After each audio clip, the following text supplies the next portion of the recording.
Okay, I'd like to call this meeting to order. The regular meeting of the Development Review Board, Monday, April 7th, 2025. Our first order of business is a continuation from the March 17th hearing, application 2025-03 PUD submitted by Granite Rock Development, owned by Ken Stedman, requesting an amendment of a previously approved PUD at 71 Golf Course Road. And we heard this at our last meeting. We think gonna have a pretty clear list of things that we were looking for. I know it included proof of road cut, some kind of updated buffer plan. I have a punch list, Joe. I'm happy to dive in. You want to just go over the Sure. list? I know that Ruth Have you almost seen the immediately sent us the, Yeah, okay. I would think Ruth almost immediately sent, we made a number of motions that Yeah. approve certain things. Is Ken here? Not yet. No. Is there a burn permit up on Golf Course Is Road Bob today? Kaminsky here? No. Okay, Here he is. here they Here's come. Ken. There's I Ken. was expecting them both, but that's fine. Okay. So I know that Ruth pretty quickly dispensed with finding a curb cut permit Yes, it's from the from, select board that we believe is still in force. well, it's Yes. in 1976, and what I thank shared with Gunnar, or actually it was Ken, I think it was Ken or Gunnar, that, I think it was Ken that I told him that I had it, and I think I shared it with him, and I told him, you need to double check to make sure the B71 standards Mhm. are the same today as they were back then, and there may not be, I mean, there may be, he needs to meet the current standards, even though the road cut is perfectly legit the way it is. Mhm. So yes, you gave that to Ken. He forwarded me a copy of the Yes. select board permit. Yeah, The B71 standard, I don't believe has changed. I'd have to scrutinize the new one. But what I can say is on that particular site, the site distance is good. It's flat. It's at a right angle pretty much to the road. So there really isn't anything there that couldn't be done to meet the B71. I believe it currently does meet the B71. But yeah, it's a really easy site to access. It's just a flat right angle off the road. almost well, with, right you know, angle. construction going in and out of there, I just want to make sure Yep. that when all is said and done, it's done Sure. correctly. No, that's fine. That's not a concern. That can be done. Be happy to accept a condition in the permit that says we got to just Mhm. confirm that meets B71 or make it, but I believe it does. At least it's, I'll go back to the 911 state guide just to Oh, yeah, that's gonna have to be changed. confirm that. And I've been talking to Mr. Campbell about that today, as a matter of fact. So getting a. Oh, tell us what the list was. Let me just get it. up. Yeah, sure. So it was the road cut, It was the The curb cut screening permit, of and the better screening plan, a road agreement. road Um, agreement. Yeah. I mean, you talked about a max building footprint size. We did put one of those on there as well. You did or did not? Did, Okay. yes. And that's it. That was really it. Wasn't a lot, wasn't a long list. I just ran up there, and took a look around. Sure. Did you ever build a burning permit today? I called him yesterday. Okay. I don't like unattended fires. Oh, I was in and out of there a lot, but yeah, No one was there when it was burning, so I'm on the fire department too, so No, that's I why. understand. Yeah, Anyway, remind me, is the septic system all built at this point? Yes. Well, it's not, it needs to be reconfigured. We have to add another distribution box on the northern end just to make the piping work and probably rearrange the one pipe that currently does go to the distribution box and just reroute that a little bit. That's easy to do. We're actually doing a test pit up there tomorrow with the state engineer to confirm some soils information, only because the rules have changed since we originally did that, and we now describe soils significantly differently than we used to. So I just need to get in there and dig a test pit so we can confirm that we can describe the soils based on today's nomenclatures. Okay. And you know, and if the worst case scenario is we need to add a trench, that would probably be the worst that could happen. Like a curtain drain type thing? No, like an extra leach An field extra trench. line. And that whole lower flat there was all really good soils. We dug test pits there. We had, I forget the depths. They were like 8, 9 feet, I think we dug. Yeah. And had really good soils up there everywhere. My primary reason for asking is because I wanted to know if what we were looking at for clearing that has been cleared up there is effectively It is, everything that will be I done think it at will this be point. excepting for perhaps the lot with the road frontage on golf course. Okay, That one may have some additional clearing going on. right, but down where the septic system is and everything, that's all That's done. done. That's clear. Okay. There is no more clearing going on down Okay. there. Oh, one more thing was the road agreement between Stedman and Kaminsky, which we have right here. Oh, can Which I- Ken just I haven't even read it, but Sorry. Ken just walked in with that. okay. But there's the signed road maintenance agreement. That was the other thing on the list, Jeff. Mhm. Road agreement, yeah, it says that right there even.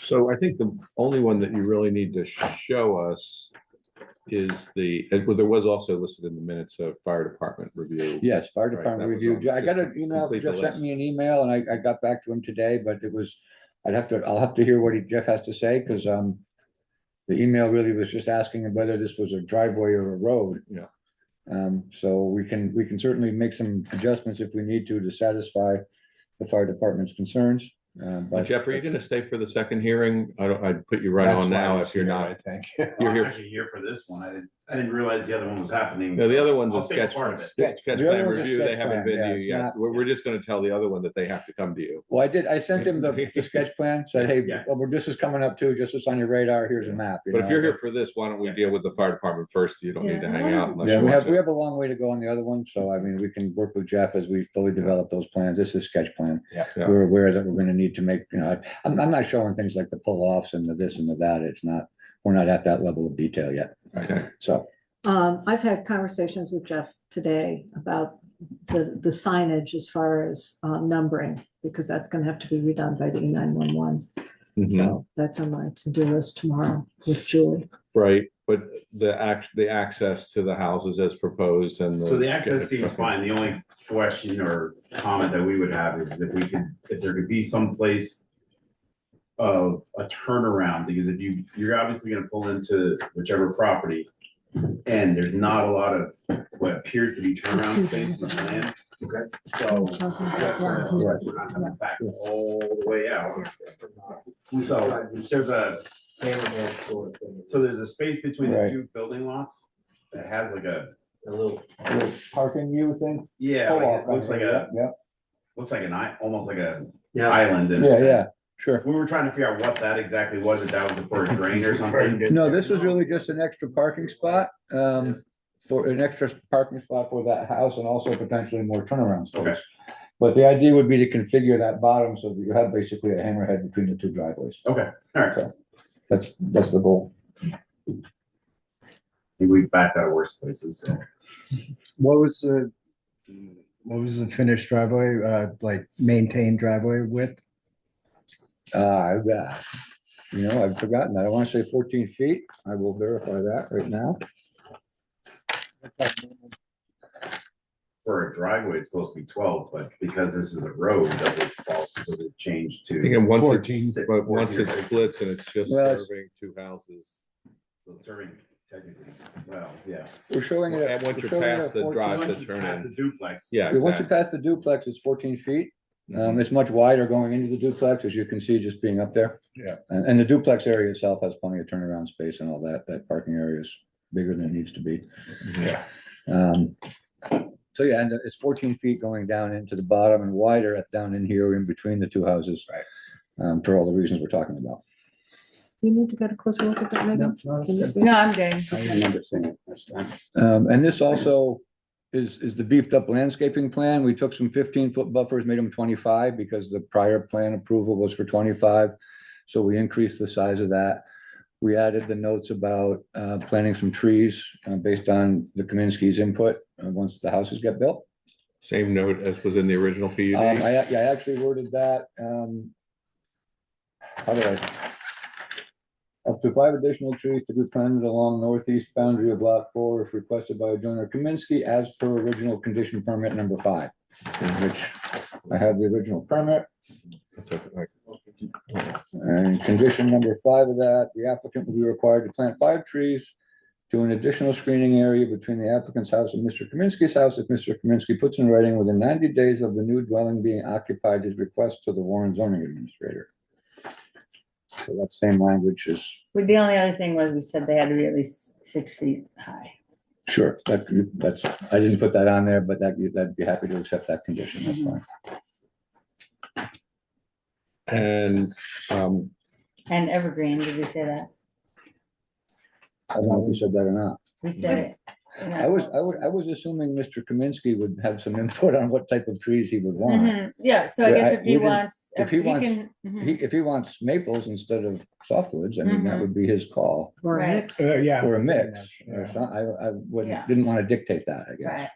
Yeah, I don't know, in our notes, it says evergreen. from the previous the approval. If requested. From the minutes, Mhm. yeah. Yeah, Right. yeah. We, excuse me. A conversation. Yeah. Bob and Susan are right here anyway, and they're all in agreement with us. Once the house is up, meeting out there, figuring out Mhm. spot that they're happy about. While you're on, Ken, do you want to just tell, I don't know if we need to know about the road agreement or just that there is one. Do we have any, I don't think we just need to know that there is one, right? Yes. Yeah. I think She so. has it. And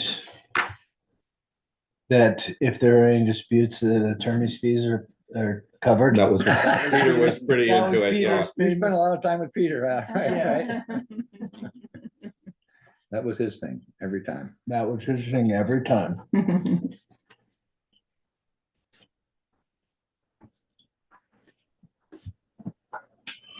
All right, what else?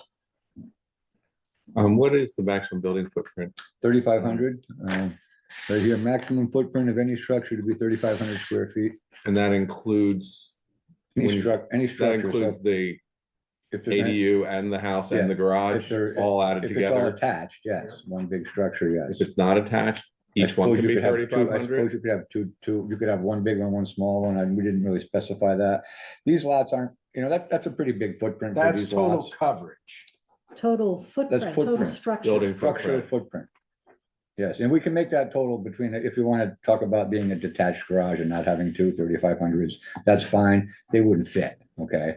Right, that's why I was wondering if that's These- just enough. I The don't know. build, the buildings as shown, I made some notes on one of these plans.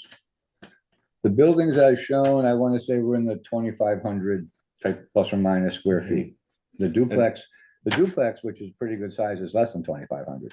Right, So I mean, and do you have calculations of the building envelope area? I mean, if The didn't building provide envelope those. area isn't much different than they that, aren't, you can't do you it can't anyway. you couldn't fit two 3,500 square foot buildings in any one of these Right. envelopes, I don't believe, no. So if the house was 28 and the garage was 700. Yeah, that would be fine, which garages aren't typically 700 square feet. I know, but I'm just throwing this out. And again, a 2,500 square foot footprint house is a pretty darn big house. Mhm. So. Yeah, that is, yeah. So, I mean, if you're talking, if 2 stories is a 5,000 square footer, that's a lot of home.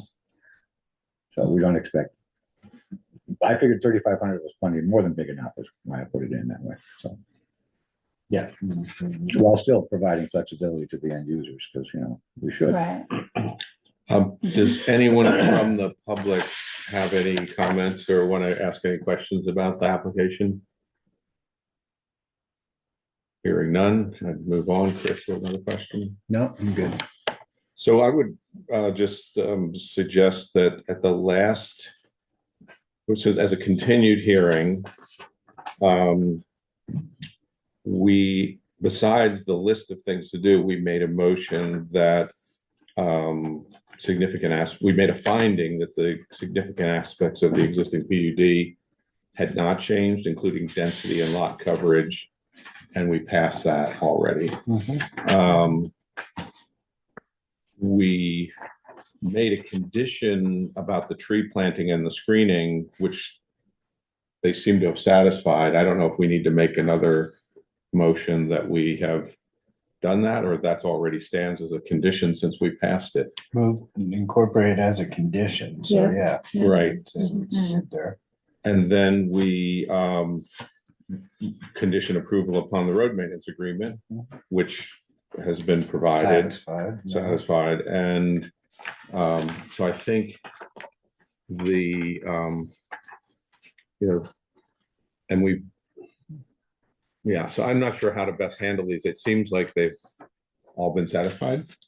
Basically, I don't know if we can bundle that together, if we need to make any findings about these other things that they've been satisfied.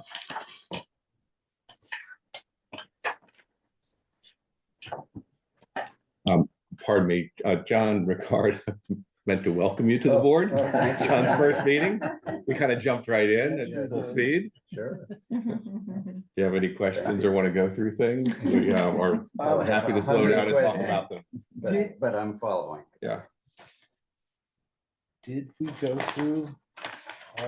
You haven't done the standards, if that's what you're asking. Yes, that's No, what we I'm have asking. not. These- I thought you agreed that the standard didn't need to be redone because it was substantially the same. as the I thought federal that's what If that that's- motion was. okay. That's what I thought you did. All right, that's Yeah, All right. effectively what I was asking you. Right. If we covered it one way or the other. right, Well, right. let me Yeah, see I here. believe that I was thought the you had, intent yeah. of the motion. The way it says, well, see if it's worded correctly, find that the significant aspects of the existing PUD approval of 2018 have not changed in this application, including density and lot coverage. The motion was seconded by Ms.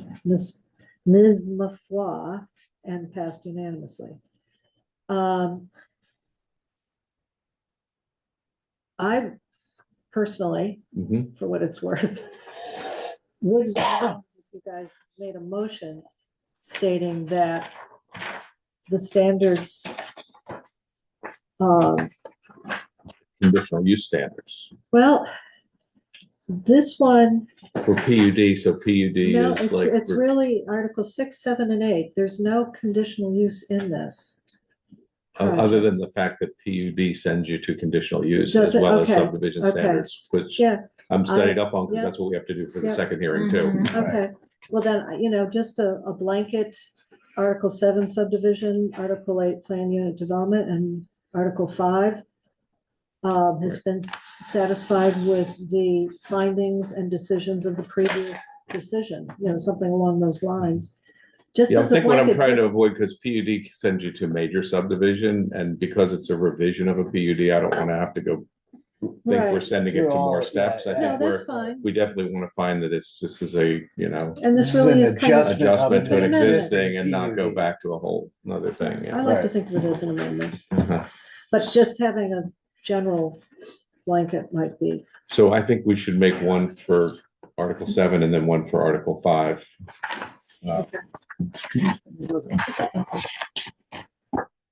That's not proprietary or anything. right? No, and it's on the website. Okay. I should have looked. I'd love to see that because then I can double check what I'm doing. Right? Okay. They haven't been signed yet, so Ah, they're not really official, right. right? No, Meeting but minutes, what I yeah. put up there is, if there's still, you can always do changes, but Yeah. I still post them, whether they're signed or I should not. look on the website. I can send you an electronic if you want tomorrow. You're welcome.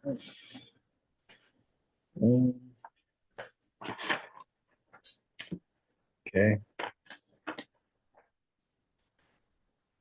I will make a motion that section 7.2 general standards. A, character of the land. B, conformance with Warren Town Plan. C, compatibility with the existing settlement patterns. D, density and lot layout. And E, establishment of building envelopes. And finally, F, landscaping and screening have been discussed and satisfied. Do I have a second? Okay. Maria seconds. Any discussion? All in favor, say aye. Aye. Okay, energy Just conservation. while you're there, like, yeah, G and H, you want to find that they're we're done here, right? We're not gonna build somewhere else at this point on this land, That's right? correct. There's no more on this property. to be Just done. not your This is- subsequent There development. is no subsequent development plan. Yeah, right. Okay, Okay, all right, I'll move that, G and H have been satisfied or not applicable. I think that's, yeah. A second, Second. Megan seconds, all in favor? Aye. Um, I believe we've been through this, that there are no primary or secondary conservation areas other than steep slopes which are not being built on. And that carries from the initial application as still being protected. Correct. No, in terms, yes, that's correct, Jeff. Yeah. So I'll move that section 7.3 is also, this is for Ruth's benefit, so she can have this again from the first hearing, but it are either satisfied or not applicable. Have a second? Second. Any discussion? Hearing none, all in favor, say aye. Aye. So I think we've cleaned up 7. Let's go to 5 and just clean that up for Ruth also. So as a PUD, we're obligated to make it, to review it under conditional use. Oh goodness, that's, that was also satisfied from the initial PUD. Do you want to do that one? 7.4. Yeah, Chris wants to make one more. Yeah, just make the motion that 7.4 open space and common land has been satisfied. I'll second. Any further discussion? All in favor? Aye. Aye. Okay, so 7 is essentially satisfied. So, you know, the very general conditional use standards under 5.3, the general standards. Again, to clean things up for Ruth, because these were all satisfied in the Sorry. initial PUD. Before Yeah. we get there, I just want to, just as a question, Mhm. should we finish all of The standards subdivision under seven? standards. Oh, I thought the rest were, And therefore just make the whole thing. What it does is it complete. confirms it's consistent with the previous approval. Correct, but all I'm saying is that way, then there's no question mark. when we Yeah, look at not- this In the past, did they review that part? yeah. So just to check in, 7.5 is stormwater management, erosion control, 7.6 is community services and facilities. Right. 7 point. Where is 7.7? Roads, Roads investment and access. and roads and access, Wastewater. water and wastewater supply and wastewater and utilities 7.9 Utilities. and signs. That's 11, it goes to 7.11, right? I get 10. Okay. And signs. signs. But there was an 11, which was for utilities. Oh, Utilities. is that both? nine. Oh, at 9? No. Okay. Okay, how do you, I'm happy to hear motions on all those. They've been 7.5 to Reasonably discussed. 7.7. Given, yeah, all of these have either been discussed or are not changed from the previous permit. You want to bundle them all? Yes. 7.5 Yes, I do. through 7.10. Correct. Does anyone have any questions about those? We're going pretty fast on all that, but it is our things, aspects of it that have been covered in the previous. Yeah, permit and covered we're in the just- previous We're just discussions. acknowledging that basically these substantive things have not changed from the previous permit to this permit. Do I have a second? Maria seconds. Give people a minute to look through if they want to ask any questions. Okay, Want to pull out anything specific? No, Okay, I studied them yesterday and.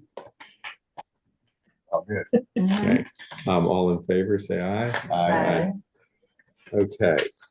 I guess I would like to see before we do this last bit on conditional use, a condition that addresses the fire department's request to have a turnaround at the driveway. I've heard that it's both a parking space and a turnaround, and I don't think it can actually be both very easily. The turnaround space would be towards the garage more than that one singular parking space on the side. It'd almost feel like you could pull into here and back into that one or this one, depending on what's available. That'd be kind of a tight U-turn, but if you were in here, you could back that way. There's basically an extra spot to do that, I suppose is the way to say that. Right, that's not a required space Yes, for the correct. parking, Correct. given that you have the garage and the parking spaces down there.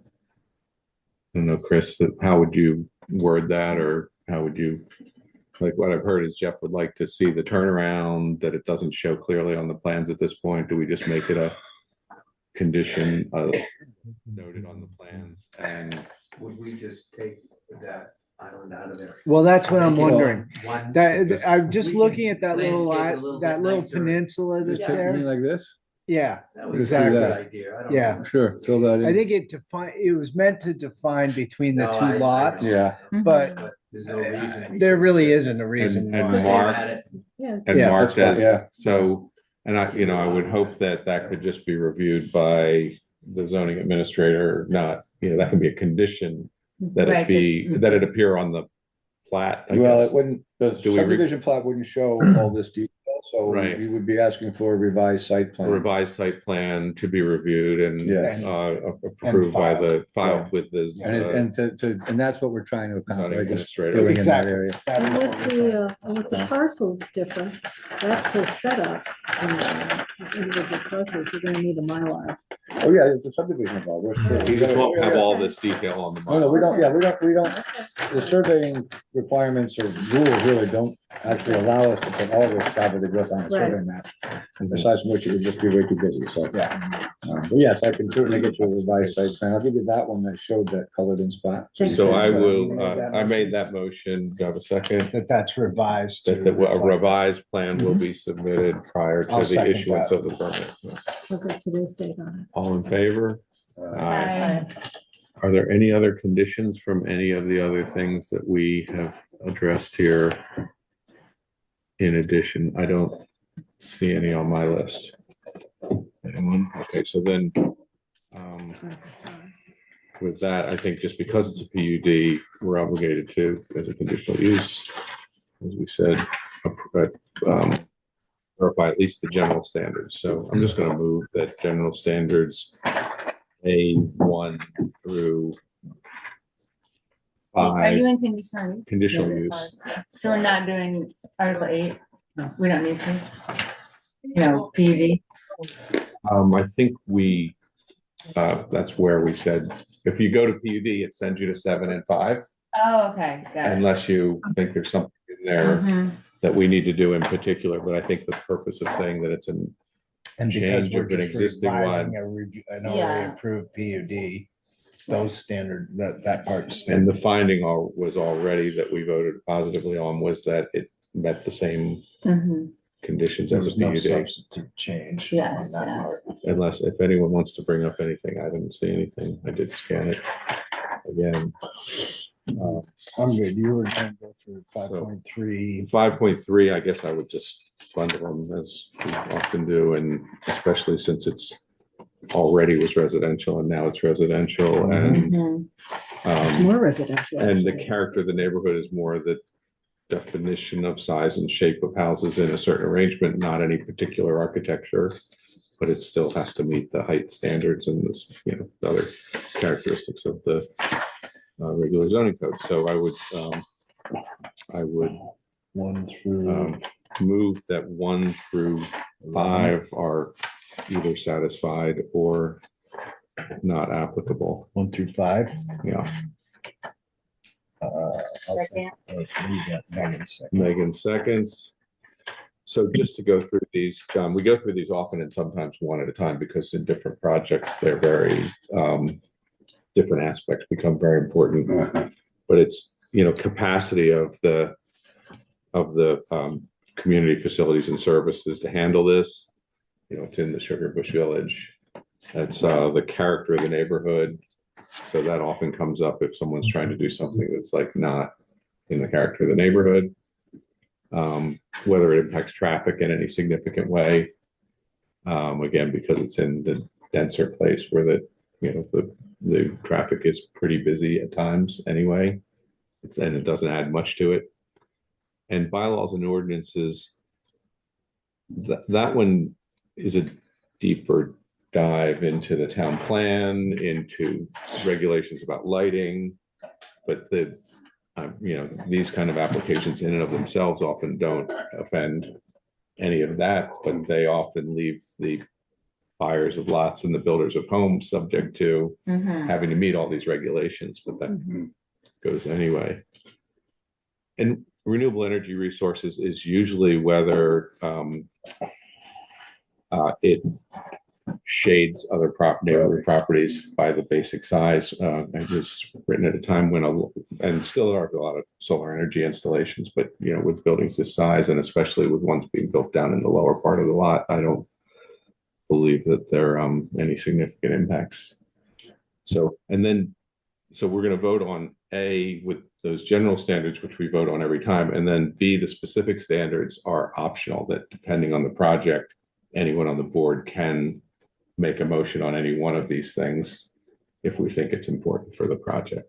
So on A, we have a motion and a second. Any other conversation?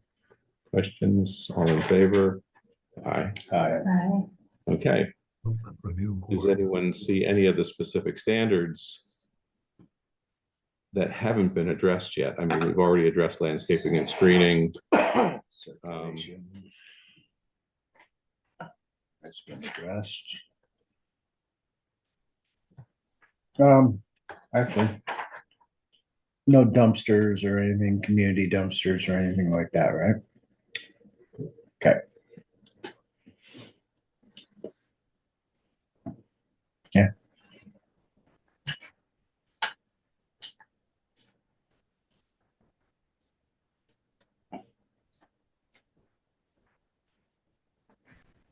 No, I haven't seen anything else. Me either. It's not a flood hazard district. It's meets any of the regulations of the village district that it's in. So I have a motion to, on the basis of these conditions and findings, approve the application.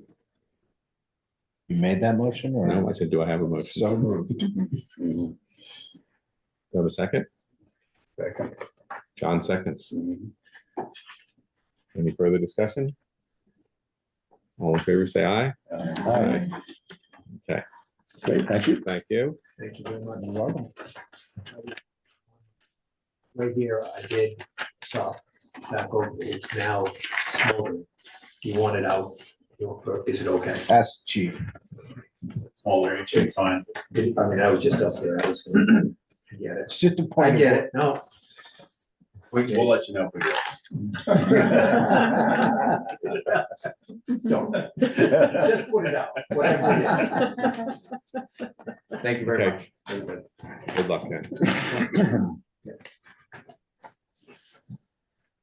I see there's a little note under landscaping and screening that you can require people to have a maintenance agreement or a bond. Is that something that ever comes up, or why was That's that for in probably there? bigger things, if you talk about a bond. Yeah, and we've never had people bond that I'm aware of. We have, I've had agreements. I don't think I've seen a bond ever required in any town in 40 years. Right. I mean, I get it a lot. On I the get a lot of- screening thing, you mean? yeah, on residential type projects. Right. Yeah. I get it a lot down south in Do you? Maryland and Delaware in urban areas. Yeah, Sure. it's very common for owners to have to post a bond until the landscaping is in place, and signed off on. Okay, That's why they run out of money and it doesn't get done. Right. Yeah. Okay. I saw a worse one the other day where somebody who got a PUD in a town in Florida had requirements to save these like ancient trees, and they cut them down. And the board that they came to said that they were probably worth a couple of $1 million because they're impossible to replace. So they were in a conundrum Yeah. what to do. Well, I wouldn't There's a want to be bind. part of that one. That was a bind. They Yeah, were that at a is loss. bind, Yeah. The board sent the applicants back to, come back later with their proposal of what would make good on this. Mhm. The board would not refuse to prescribe a remedy. It was putting it, that one. it was really hard to Yeah. fix that one. Okay, second hearing of the night is a sketch plan review. Application 2025-05, SD PUD, also represented by John McCain, submitted by May Valley LLC for an 8-lot subdivision PUD. The property is located at 964 Lincoln Gap Road, consisting of about 85 acres in the rural residential district.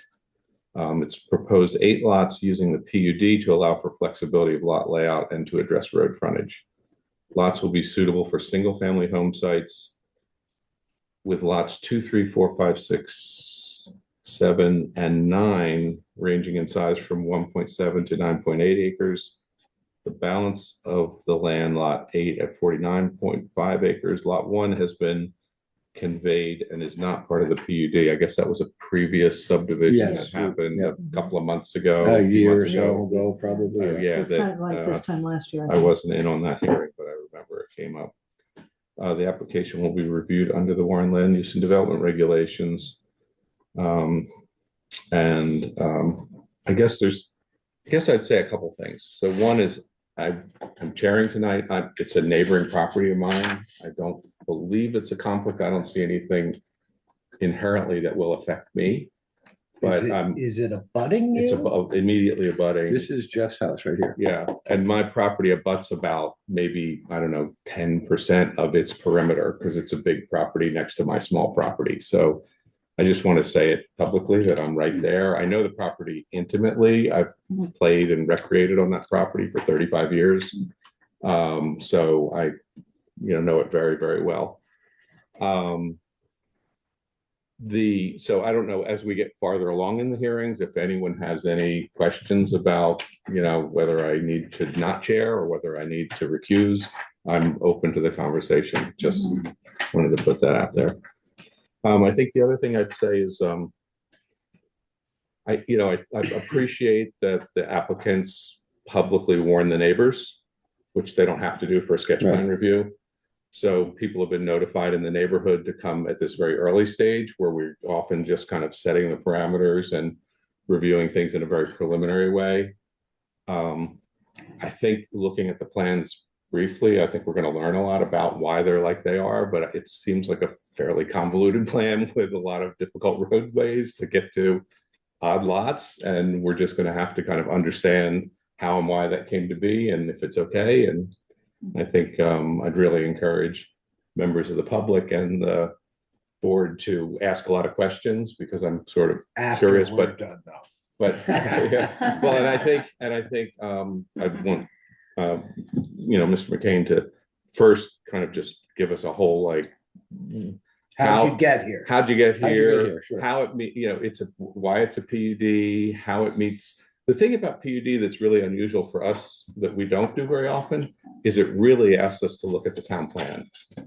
And we rarely do that. We haven't had a copy of the town plan like in our binders for a while. At one point, Ruth gave us a copy. It's all online, but it really does ask us to look at the town plan and see if this meets that, which is unusual. It's like because it's a PUD, there's a standard that's just out, that's not just this book. Right. And we have to say, does this meet that? And I think the applicants have to explain to us how and why it does.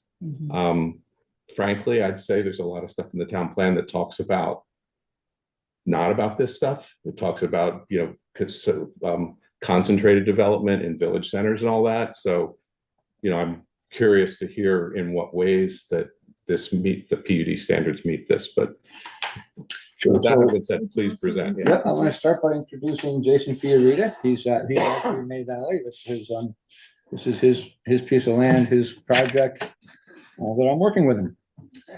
So we looked at this piece of land and we walked around a bit. We looked at, we have just 2 colors on the map. The white is actually the flatter areas, the 0 to 15. I didn't put an additional color on there just because these maps get really clunky when you start adding too many colors and something this big. So we got what's white? But the White is white- 0 to 15. And then there's yellow. and yellow is 15 to 25, and the red is over 25. Okay. Okay, So there's three colors. three colors, because white's kind of a color, I suppose. Right? Sure, so we looked, we walked the land, we looked at, where are the gentler areas, where are the really nice house sites, what's gonna have solar gain, what's gonna have a view, and what were the client's wants, needs, and desires, right? So if you look at this, you'll see that most of these building envelopes, down closer to the road, we've got some that are in the 15 to 25, because we wanted to have some stuff closer to the road. But then as we worked up the hill, we have the flatter areas is what we were selecting for the building envelope areas. Mhm. There's two very nice sites way up on top, which is why we wanted to get up here to get these two sites, because they're very spectacular building sites. I will say, just so you folks can orient, right on this corner of the property, Retriever Run terminates, Mhm. but there is no deeded access through Retriever Run to this property, so there's no right to use it, so we can't come in through Retriever Run. So that's, Have you pursued anything to come in that way? Jason, I believe he did talk to a couple of folks, and I think it didn't look very promising. Okay. So, Is Retriever Run a private road? yes. Yes. So, and again, the things like the road going up to the top, I mean, this is a sketch plan, okay? And this Can I will, interject? oh, sure. I actually haven't addressed it really because we just finalized, we took a lot of time to finalize even the sketch portion. So before I went to try to Thank you, Jason. get 7 people to agree on something, I wanted to have at least something that has merit and has been discussed and has been public. So Mhm. I didn't want to waste anyone's time, Mhm. so. And I don't exactly remember saying it quite this way, but I'm sure I would have counseled Jason that every time I've ever been involved in a project where you have to get 7 neighbors to agree to something like that, it doesn't happen. Mhm. Okay, now it's worth finding out. But it's an uphill battle, I think, to get that. We may have some of these folks on the meeting here on Zoom or in the room. Just one person that I'm aware of. Okay. So anyway, so we looked at that. Now, again, we're at sketch plan. This road is going to change. It's not going to be the exact layout. One of Ruth already pointed out, gee, can't you find a way to get through here with less road in the red? And the answer is going to be yes. There is going to be a better way to get there probably. But we're at sketch plan. I haven't done all the work necessary to say, here, this is the best way to get the road up there. I can say Roughly that how long is that road? right that's now? about 5,000 feet.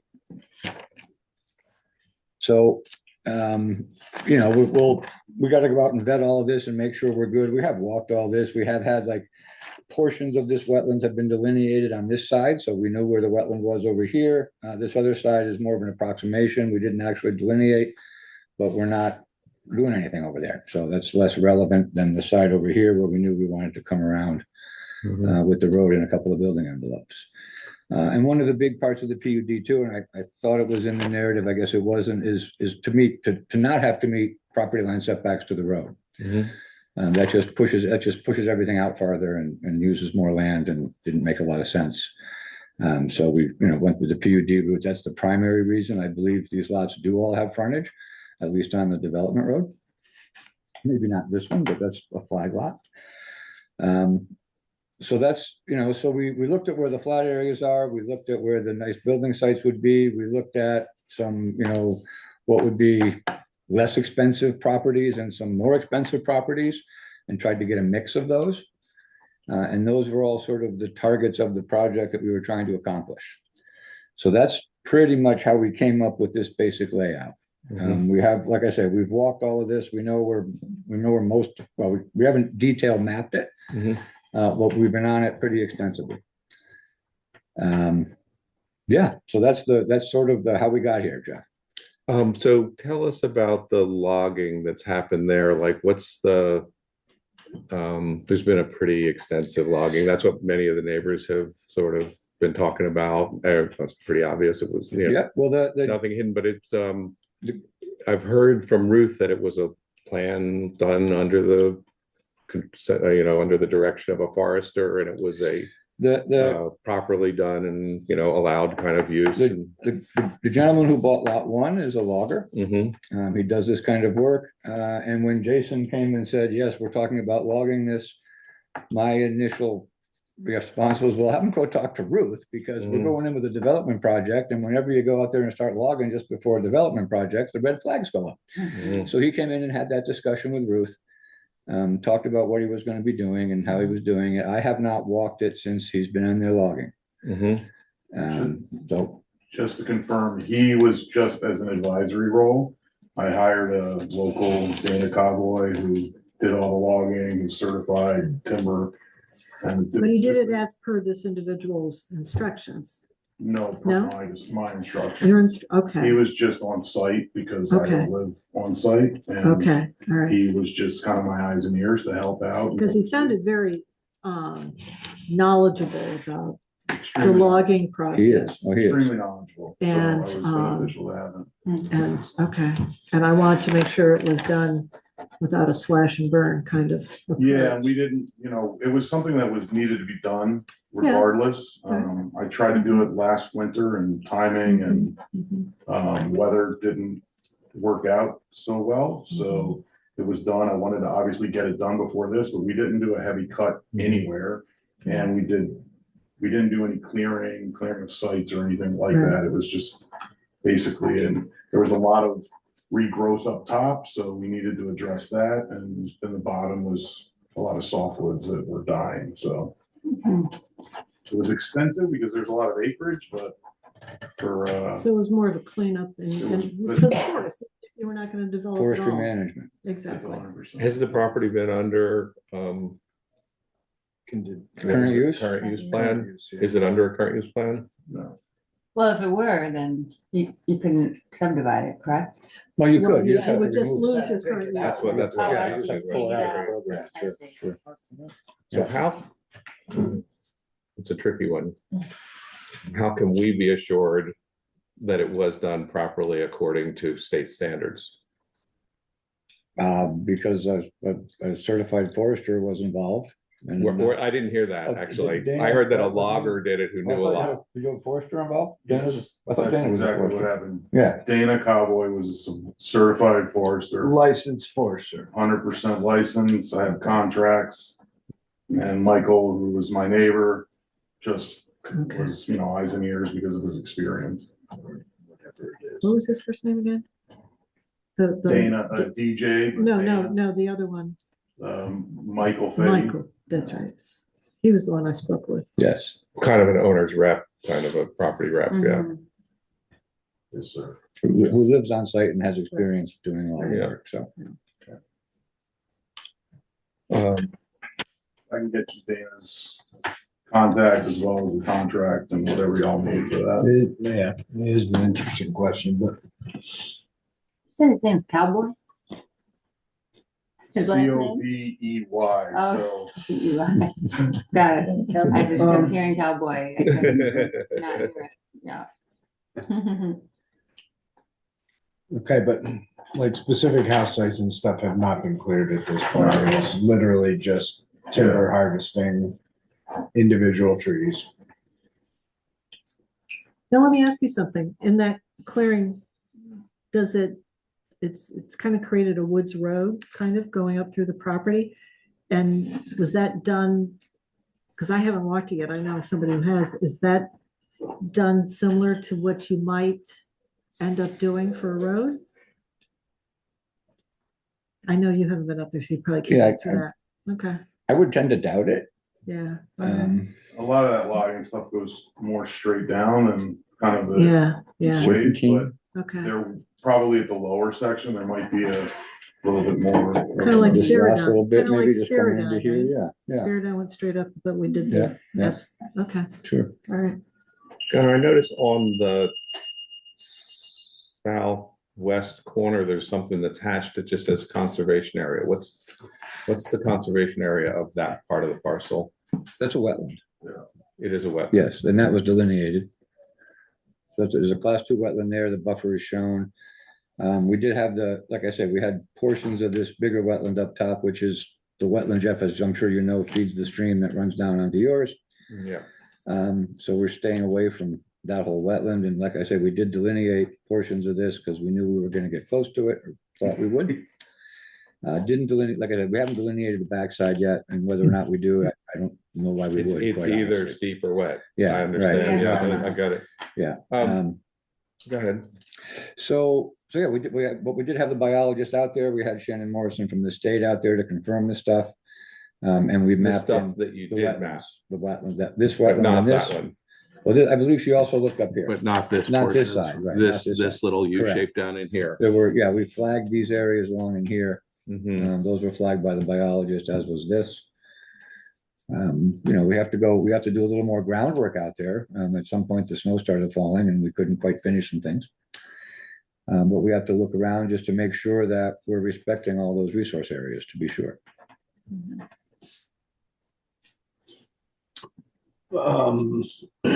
Utilities, you plan to go Underground, right from from the bottom all the way up.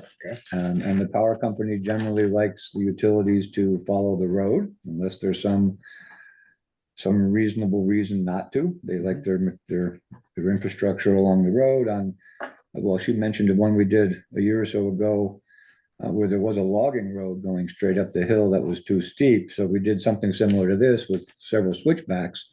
But the power ran straight up because it was an existing logging road there. Didn't require any additional clearing to put the power in there. And we could put pull boxes at where the road crossings were. So, but it was very similar, kind of, Yeah. winding up the hill like this.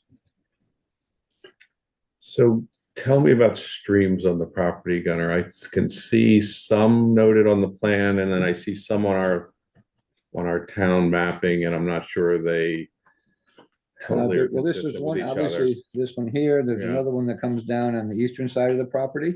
Right.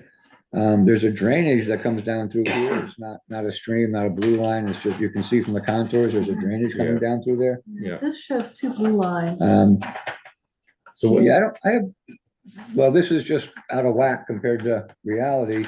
Okay, Um, that's the, I think this what one, Jeff was also. yeah, this one here would be the one on this side. right, And I don't believe that hits the property on the high corner. I know That's- I've walked in this area. I don't think I've that's walked what I over was here. wondering about. This one seemed to go, yours seemed to start like down in here, and on our maps, it seemed to go up higher, Yeah, I don't- up into that. I think it goes outside. off the property. It goes up Uh-huh. along on this side. Are we And go- Jeff, you've Are walked we this able one. to get a gander at that? Can we take a look at that as you present it? No. Ruth, I don't think there's a way to do that. No, Um, excuse me. yeah, So It's okay. Jeff, you know as well as I do, this one sort of starts here. In the I mean, the wetlands. rest of this is flat and wet. There is no Yeah. channelized flow. It's wet, yeah, but the stream really starts as it leaves the wetland, and that's where this goes into a pretty good ravine. yeah, that's really. pretty clear. That one goes through my property Yeah, down below. But Yeah. it doesn't, I mean, it doesn't go all the way up to here like it shows on that map. Yeah, that's just- there's actually a whole bunch of drainages across the hill. Right. It's a very wet hillside. There's sure. springs all over the Right. place.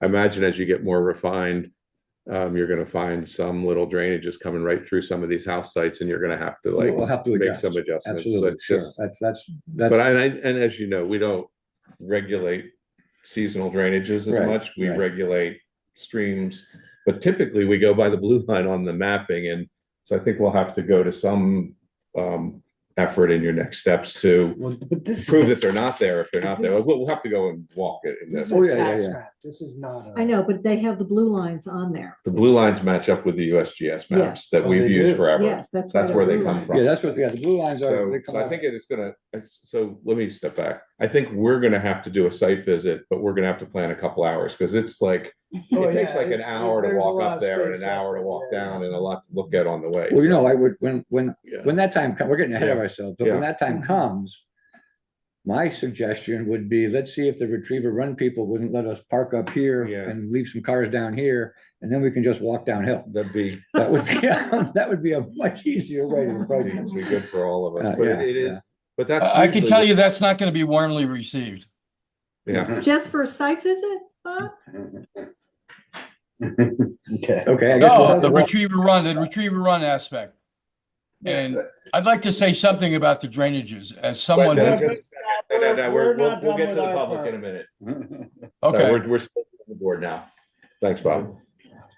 So, Okay, so, but yes, I understand that. Like, as I pointed out, we need to do some more vetting up in here. Now, this Right. is sketch plan.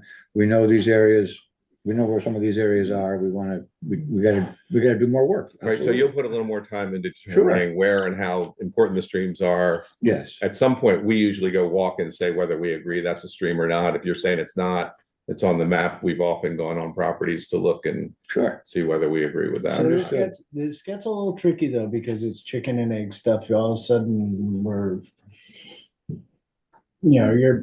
what if you find out you can't put a house anywhere in that area that you're proposing you're gonna do it? Well, I know these areas up here are fine. All Okay. right, I've walked up these areas and I've walked into these areas. There's a middle section here that I haven't spent as much time on as I'll need to. To be sure.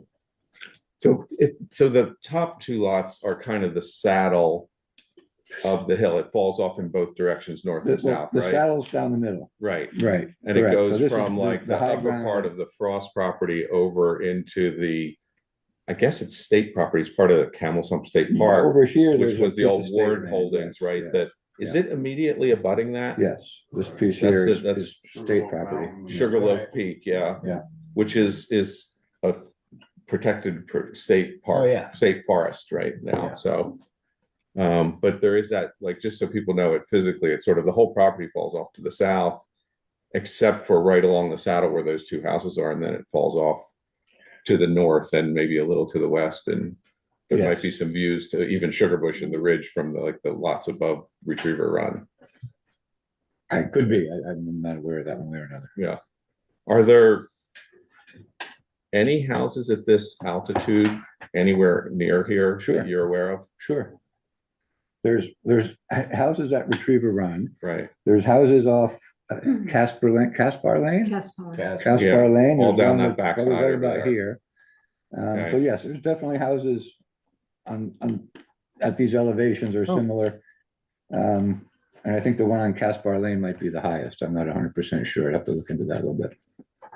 But this is not in forest reserve? Correct. Correct.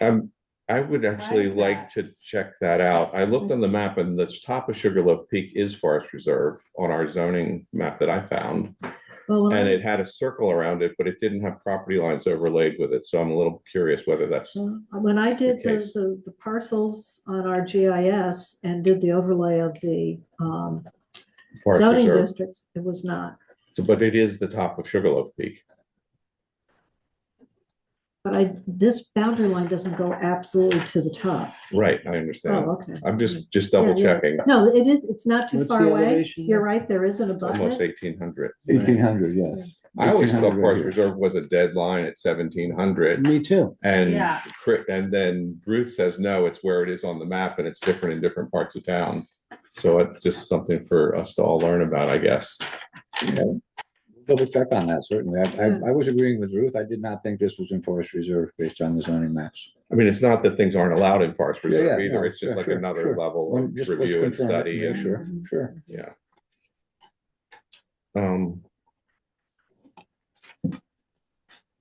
So, I mean, it's kind of a checklist I think we're in, I'd call it early sketch plan review. I think we're basically how you presented, how developed the plans are and how much you actually know about the site.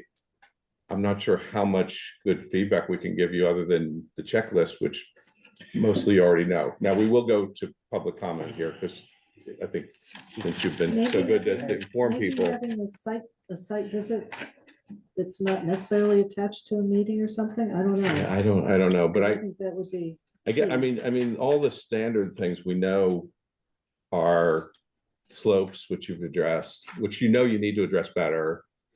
Fire department, which you know you need to Which address, is- yeah, those which are- hasn't really been addressed. No, but that's, those things, the things like the fire department is fairly technical and straightforward in terms of fire access. Right. And that turns into road grades and pull-offs and Yeah, so what those types of road, we things. haven't talked about road grades. That's a good one to just double check. Do you have a sense of how much altitude it gains and how long the whole road is? well, Is the that- road's about 5,000 feet, and I Right. know that what's laid out here, we did do a quick little CAD crunch, and that falls within the allowable road grades with a maximum of 12% kind of thing.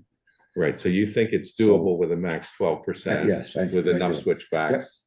Correct, And because we we know- we wanted to make sure of that. Need right? about 100 pullouts on the way up We'll need- we'll there. need Pullouts, yeah, which is fine, that's, Right. um, Right, I mean, I guess I'm just gonna say it, so we approved this thing up on Blueberry Lake, that I think is a disaster. I'm saying it openly and honestly. I've been up there a bunch since it was halfway built, and they abandoned building it because I think it was a steep road to access a high site in a place that proved more difficult than what the engineers, which was not you, was presenting to us at the hearing when we approved that one. So I'm very concerned about getting into that situation again, where someone starts to build something, finds out it's too expensive, and then does all that interruption for, and has to abandon it for financial reasons. So I think we're going to be particularly careful on this one. which is fine. And we're going to need to know all about the stormwater management. We're Yep. going to need, Yep. we might need bonding. It's in our code. We've never used it before, but I think if we had bonding, we'd at least have the ability to have something finished if it's not meeting the environmental performance that it's supposed to meet. Sure, I'm not familiar with the project you're describing. Yeah. And thank you for pointing out it wasn't me. Yeah. Before this is finished, we will have a comprehensive set of design plans that deal with all these aspects. Mhm. This will hit the state's threshold for an operational stormwater permit, so we're going to need to talk about the various techniques we're going to use to control the runoff from the impervious surfaces, as well as the construction phase of the project. It will also hit the construction general permit Mhm. requirement. Those are technical permits Mhm. that can be addressed in almost every case. We have one that we're struggling with, but it's because we're trying to get to an almost landlocked piece that had a right of way laid out back in the day, and it's More to property control than. more challenging, Yeah. yes. So those kind of things are fairly straightforward. Sorry, That's okay. I forgot where I was going with that, though. I was gonna answer another question. Oh, I that we was were just getting to. asking about the road steepness and What I was getting, we're gonna have this comprehensive set of plan that's gonna provide all this detail. And those plans get handed to a contractor for bids. Right. The client, we just did one in Stowe, which it was 9 lots, so the road wasn't quite this long. But yeah, we put it out to bid and we got, that we didn't take the client made decisions. Mhm. But the lowest bid isn't probably the one you want most often, so we didn't do the lowest, and they ended up, he knew going in, it was gonna cost X dollars. Mhm. And, add 20% because you always want to. Contingency, yeah. And so it sounds like the guy up on Blueberry Lake didn't do a good enough job of vetting his plans to understand what it was going to cost. But he should have had a plan set developed enough to hand to a contractor to know that, okay, that's a $700,000 driveway. Mhm. Well, this, Yeah. this does raise a question for me, is ultimately, is this your intention to develop this road and lots? Or are you selling the pieces of land and people have to get themselves there somehow? My understanding, but it's up to Jason ultimately, he's gonna do certainly most of this work. Okay, he's gonna have to. It's one of these, The It's- infrastructure piece is obviously a crucial part of this whole development. right, And oftentimes, if infrastructure is not completed by a contiguous thought and process, it doesn't get done right. So that's my question. well, in terms of things like the construction general permit requirements, you gotta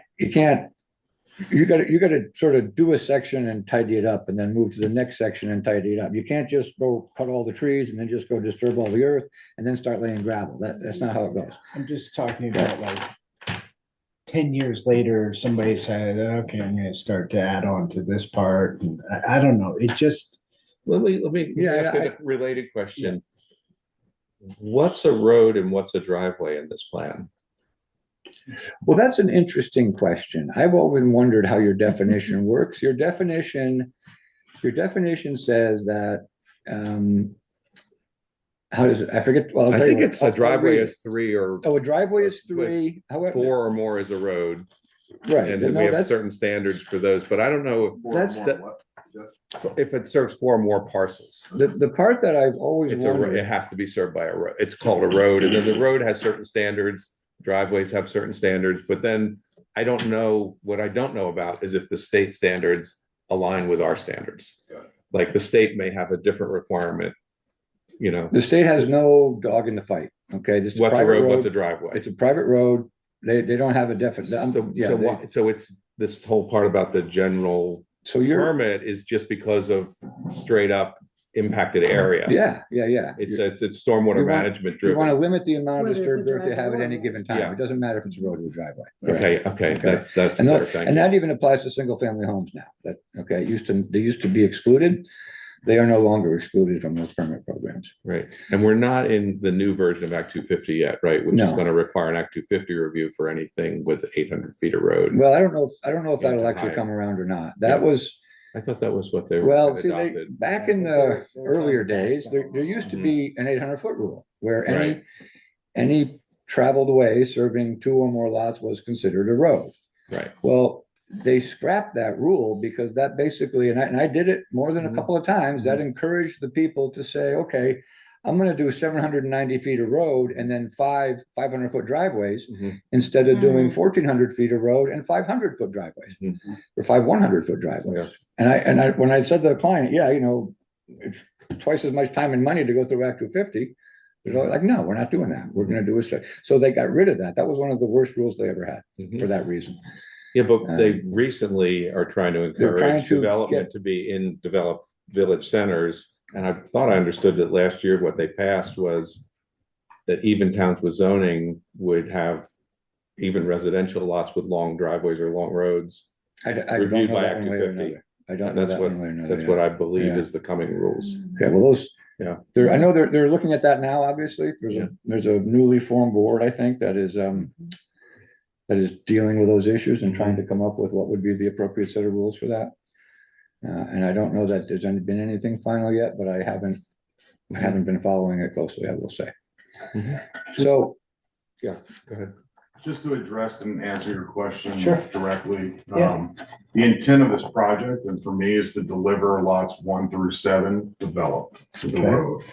Possibly the 8th and 9th lot to be a quasi driveway, since it falls underneath the three threshold.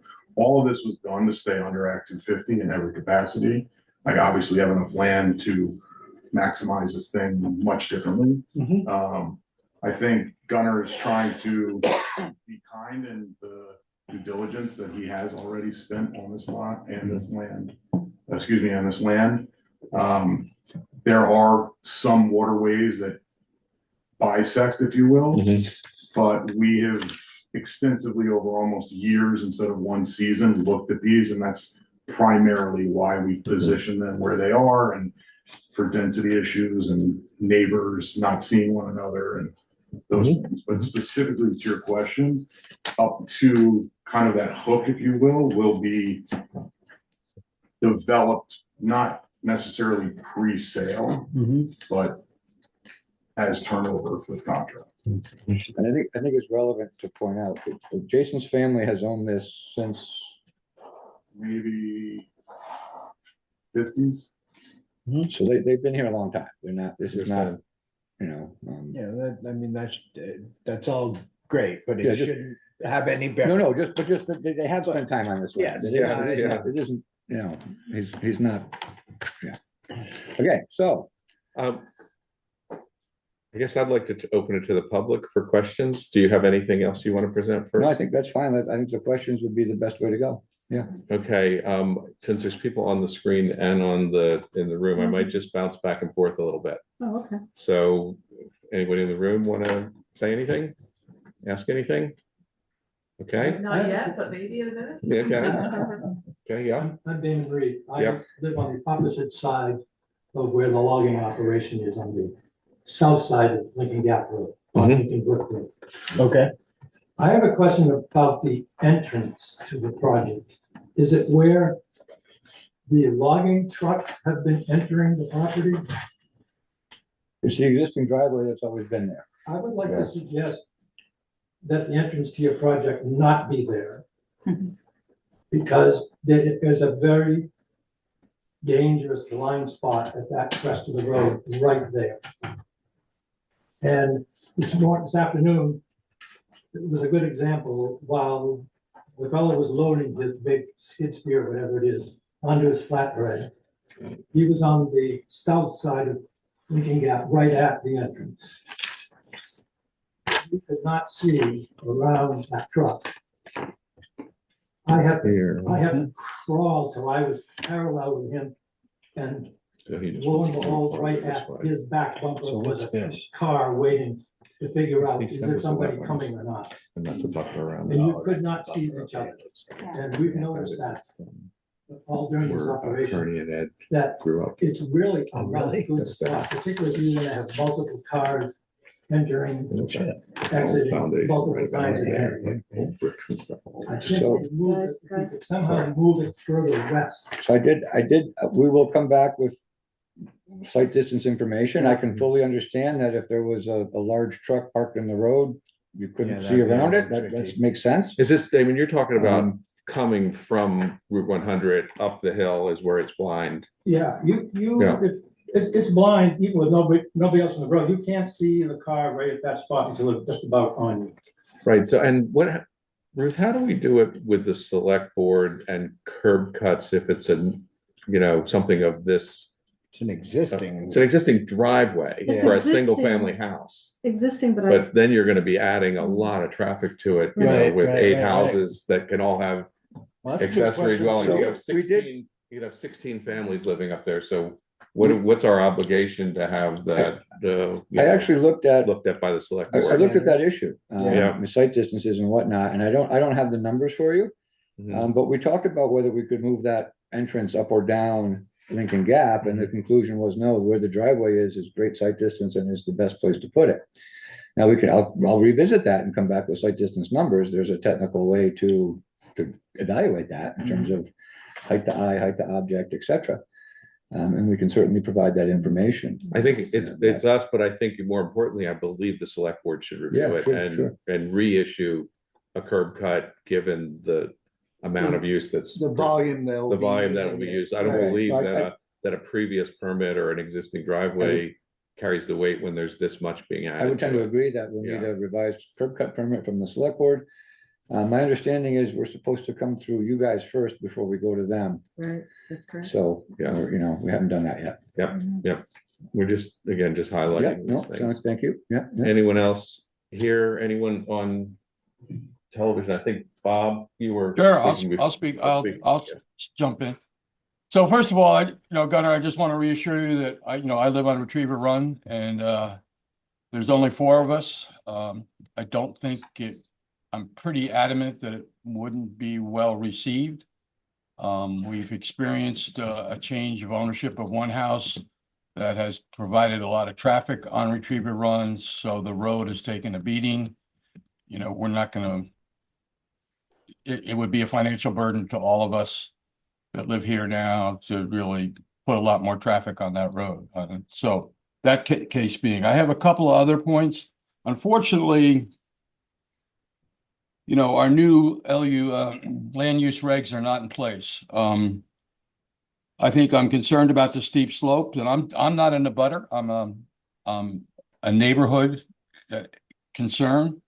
I think this is a dramatic impact on the general neighborhood of West Hill Road, Lincoln Gap Road, that is really not in the best interest of the community. My concern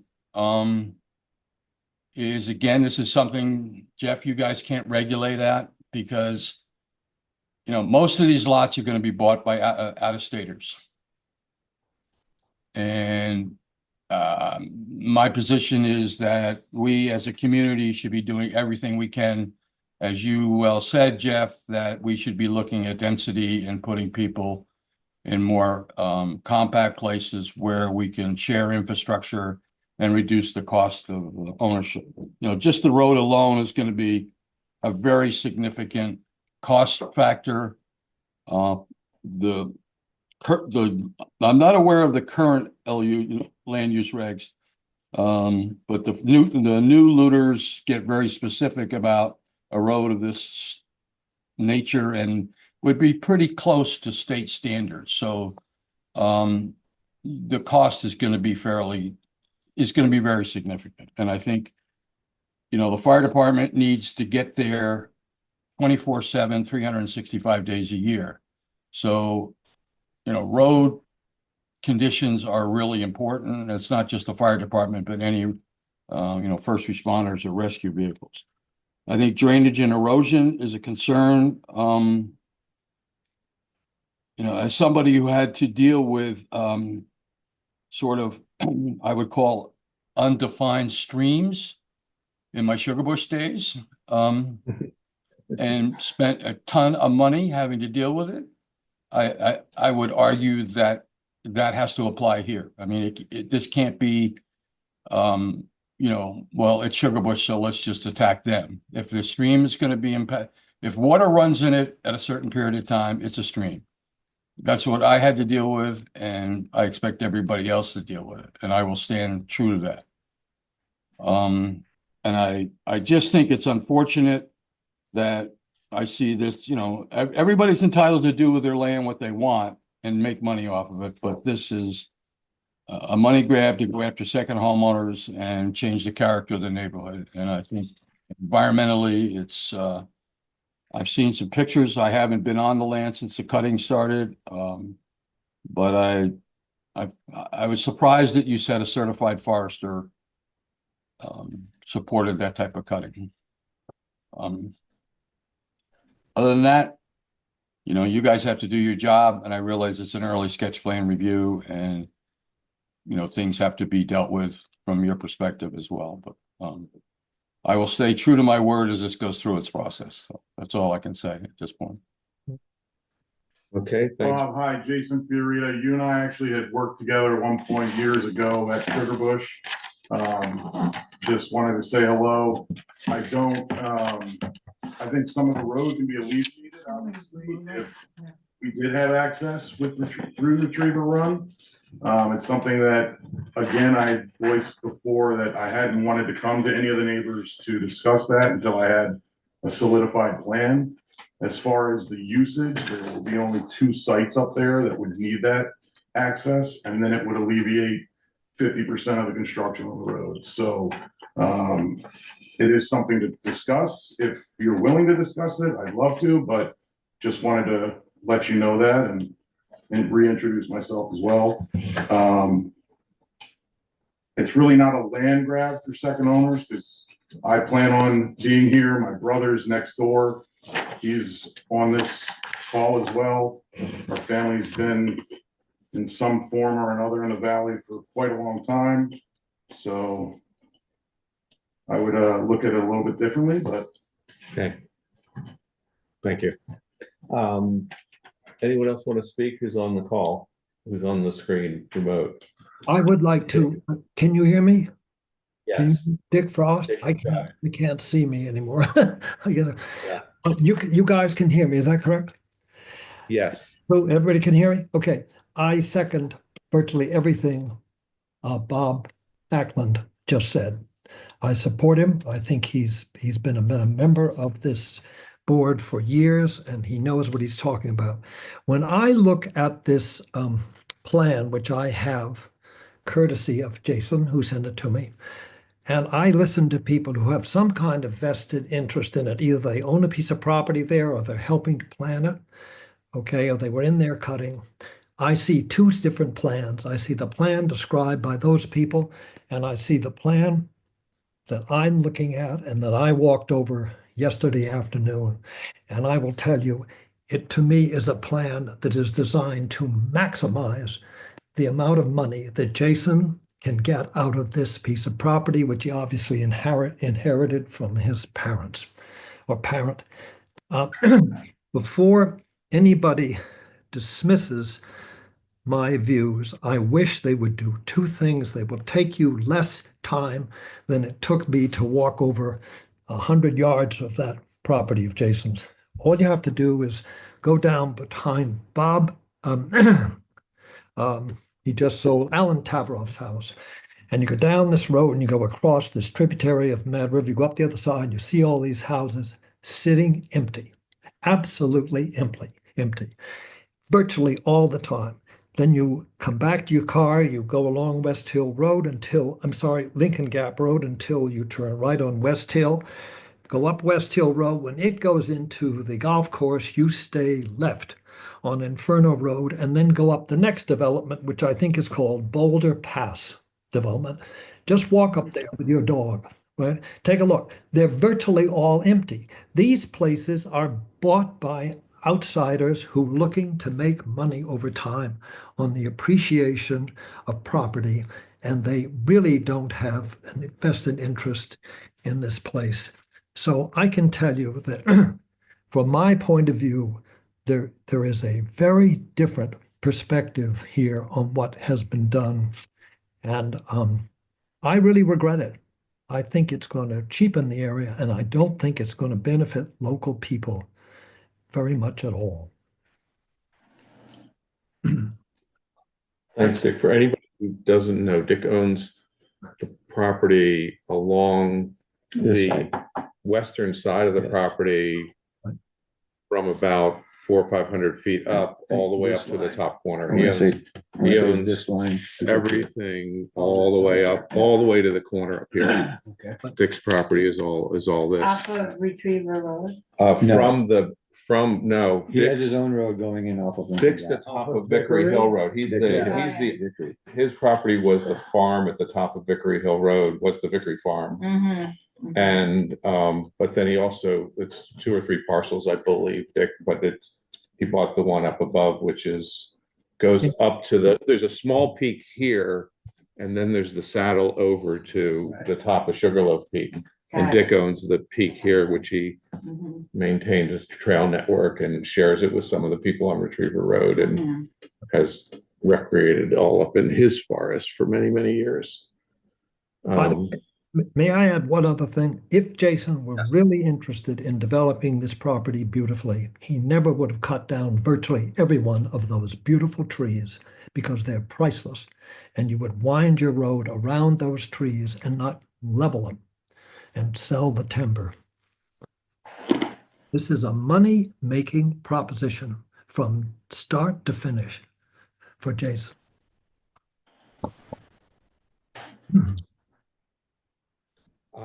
Okay, thanks, Dick. Anyone else want to speak? I see Peter? Jeb, Hito, Peter, anyone want to say anything? Peter, you want to say anything or ask any questions? Yeah, we just, we feel very similarly. We're across the street from where we watched the selective cutting begin. And we're taken off guard by the extent of what was being done there. We had no idea it was going to be happening. And felt very similarly to what Bob and Dick expressed. Unfortunately, it's just it's a beautiful acreage, and like Jason said, it's up to him and his family about what they want to do with their land and so on. But we feel very similarly about the extent of the plan, the preliminary plan, whatever you want to call it. It seems almost ruthless. So, yeah. We haven't seen the plans yet. We're waiting for them. Yeah. I can send the sketch plan that's sitting here on the table to you electronically, Peter. That would be really helpful That'd for be us because we couldn't see any of this. I thought I may have done that, but maybe I didn't. Okay. Okay, well, I can thank do you. that. Sure. I have a couple questions, Jeff. Sure, yeah.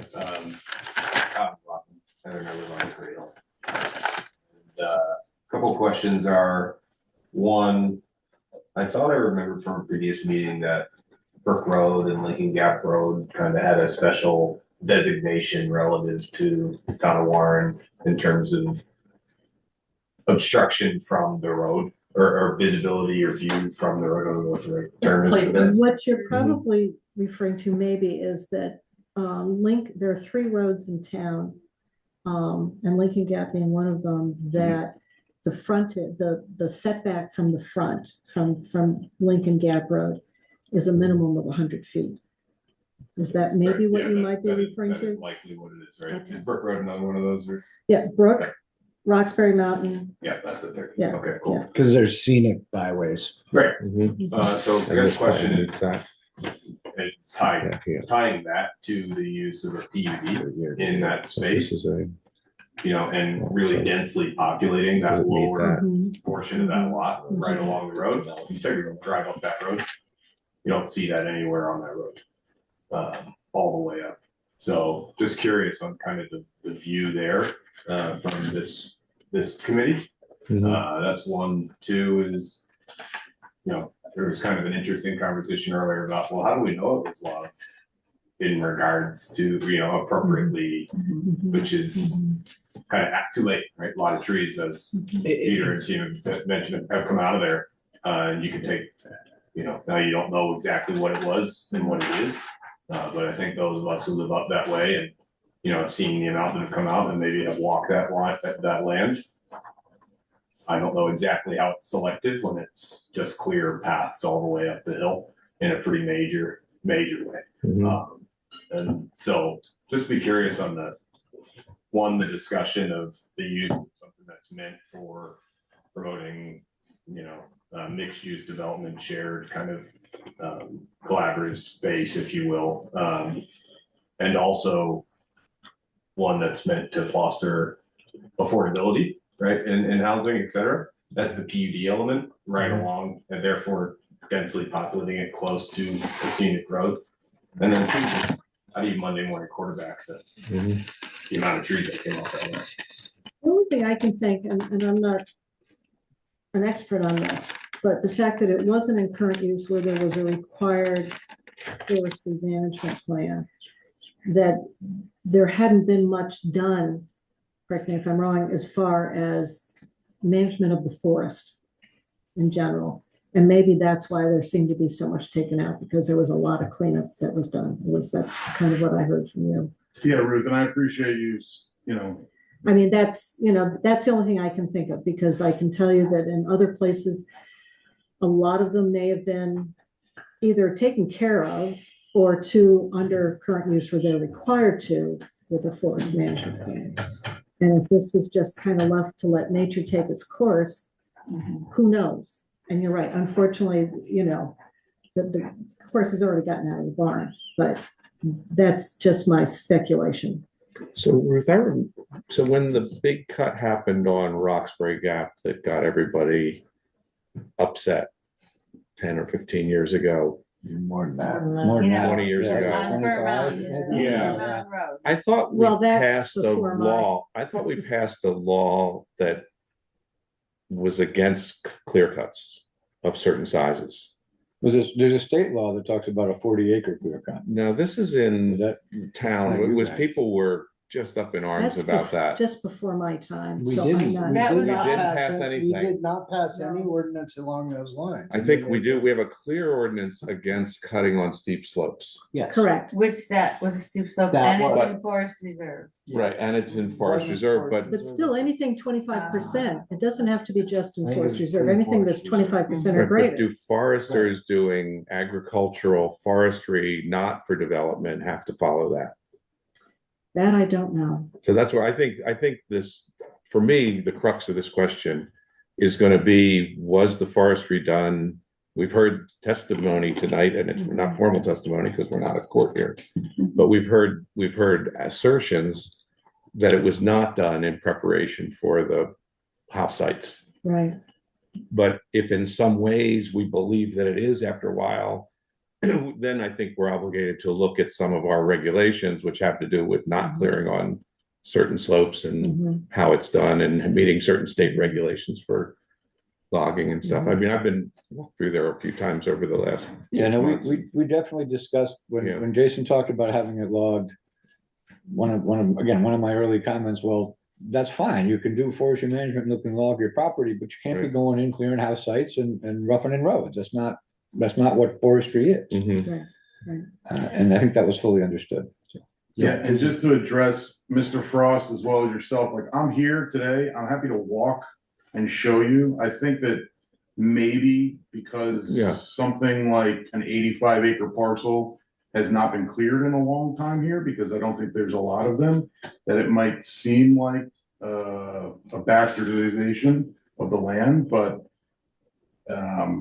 we were well within below a heavy cut, which we didn't even try to get to. And I think that you'll find, although lowerly, you can see a lot of it was softwoods, but I mean, you guys don't know me from Adam, but was never any part of the intention was to kind of, like I said, bastardize the land. It was all done with the forest and the regrowth that was on top and everything kind of. So is there Hasn't been touched. is there some way, Jason, to share the plan with us so that we can believe that and understand Share it? what plan? As if there was a cutting plan, like, was the cutting plan just the forester walking around saying cut here and don't cut here? No, Or is there like a written plan or a map or something? I can share some things that Yeah. were written up. Yeah. Sure. I would think it would be that helpful, would be just because helpful. there's so many comments from the community have Sure, come in on this, sure. that I think it would be important for us to determine or make a finding that, you know, this wasn't pre-development ahead of permission. To be clear, Sure. you absolutely are allowed to do things with your property. And I think really what it comes down to here is that nobody likes to see change, but it happens. We just want to know that the work that has been done was done in a way that is sustainable to the world of forestry and done to a standard that we would hold you to when it comes time to developing property and not going overboard. Yeah, and I think that's why I spent a little bit longer on the due diligence process to get to the sketch plan era or moment, because I wanted to make sure I was well. So anything you can do to support that is. Sure, and what we can also offer too, and because we haven't really gotten there yet, but it would certainly need to happen. If this thing comes to fruition, there's going to be restrictions on a lot of this land. For sure. That's going to say, okay, you need. Cut here, don't you necessarily- can't cut there. Yeah, you can't. You can thin views. You can't can do- require that they put it in current use, but you can require that they have a legit forestry management plan. That looks at the 10, 20, 30-year horizon. And that was certainly the intent of what's going to happen here, for sure, so. Ruth just pointed out to me that, Hito, do you want to say something? I know we kind of covered the trees part of that question. Just a second. Hito, you have a question? Yeah, I just had a couple of quick questions. One was, I see a line that's designated deer yard. I don't see any other line on the property. I can't tell if that deer yard is above or below that line, or. The deer yard's above that line. There's a fairly large extensive deer yard that fans out above and beyond this. The deer yard itself is about 1,000 acres. If you look at it, and it's in what's contiguous on, say, the A&R Resource Atlas map.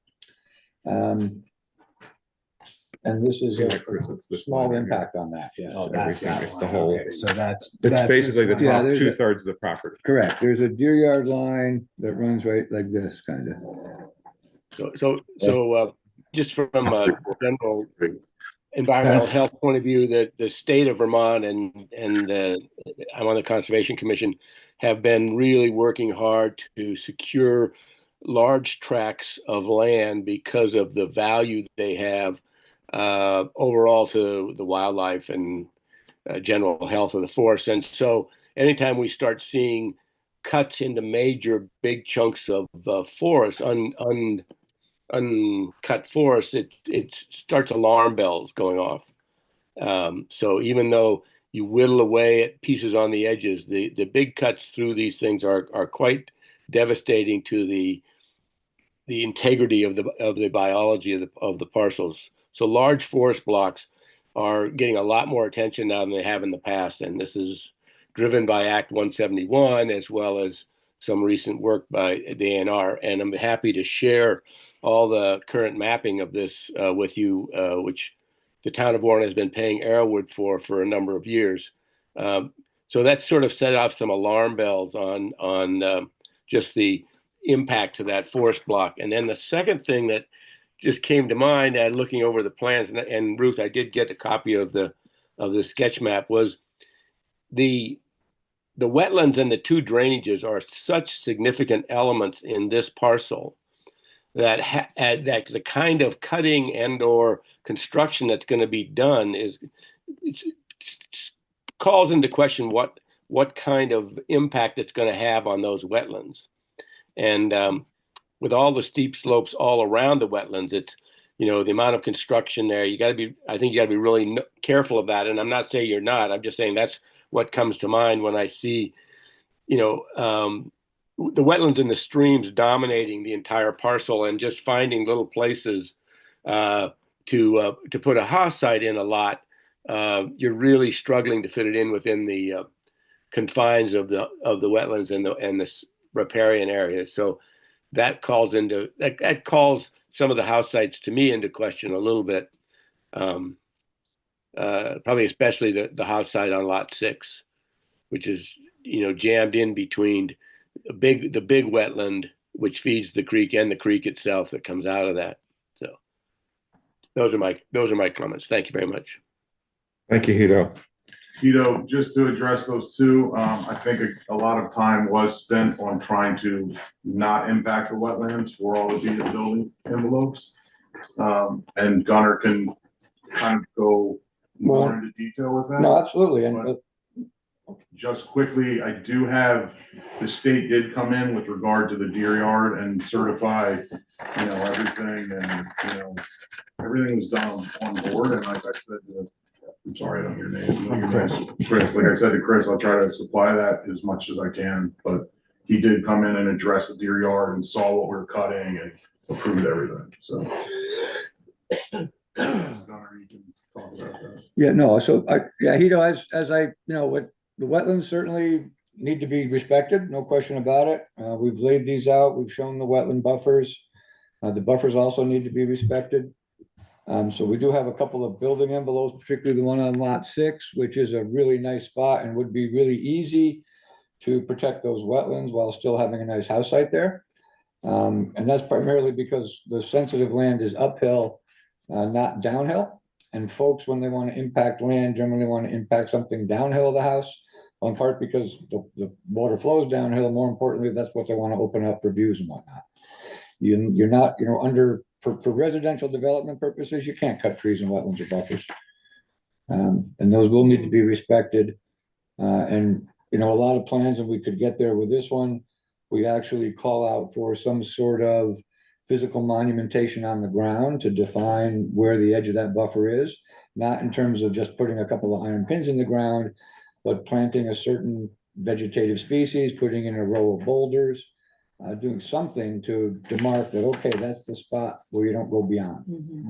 And that happens quite frequently. So we can certainly address those issues that way. That was our intention all along, because we're obviously aware of those same concerns. So. We haven't talked about septic capacity. Yeah. Have each of these lots been tested, done a lot of perked, or they're shared systems, or? I haven't finished the design work. I've done a lot of testing on the lower portion, and there's certainly septic capacity there.